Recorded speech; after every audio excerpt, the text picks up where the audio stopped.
ગોરધનભાઈ ગોબરભાઈ વસોયા છે। હું અમરેલી જિલ્લાના ધારી તાલુકાના બેવડા ગામથી બોલું છું। હું અત્યારે મારા ખેતરમાં ઊભો છું અને ખેતરની ચારે ફરતો મારા ખેતરમાં ભૂંડણાઓએ કેટલું પણ વીખી નાખ્યું છે। મેં એના વિડીયા અને ફોટા પાડેલા છે। મેં ઘણી વખત રજૂઆતો અમે ખેડૂતોએ કરેલી છે સરકારશ્રીને, પણ આ આંધળી બેડી સરકાર અમારું કાંઈ સાંભળતી નથી અને ખેડૂતોને એટલી રોજ ભૂંડની પરેશાની છે।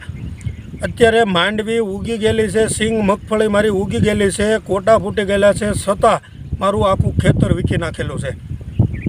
આ ખેતર વીખ્યું, ખેડૂતોએ અત્યારે પૈસા લઈ આડાઅવળું કરી અને બિયારણ લીધું હોય। હવે આ ભૂંડણાઓ અને રોજના ત્રાસથી ખેડૂતોને અવળી નુકસાન, તો આનું ખેડૂતોને કરવું શું?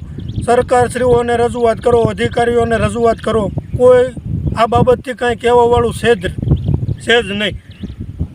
જંગલ ખાતામાં રજૂઆત કરો તો એ એવું કહે છે કે ભૂંડણા અમારામાં આવતા નથી। ભૂંડણા તમારામાં આવતા નથી તો તમે સિટીમાંથી પકડીને ગામડામાં શું કાને મૂકો છો ખેડૂતોને? અમે આજથી 7-8 વર્ષ પહેલાં ક્યાંય ગામડે એક પણ ભૂંડણું જોવા ન મળતું। અત્યારે રાતના આવે ટેમ્પા લઈ અને ગામડે ભૂંડણા ઠલવી અને વ્યા જાય। ખેડૂતોને ક્યાં ધ્યાન રાખવાનું? કેટલી જગ્યાએ ધ્યાન રાખવું? શું કરવાનું ખેડૂતોને?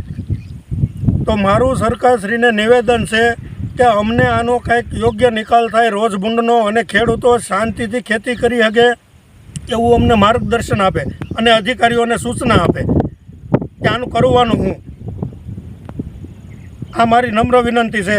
આ ઝડપથી ઝડપ આનો કંઈક ચુકાદો આપો ખેડૂતોને।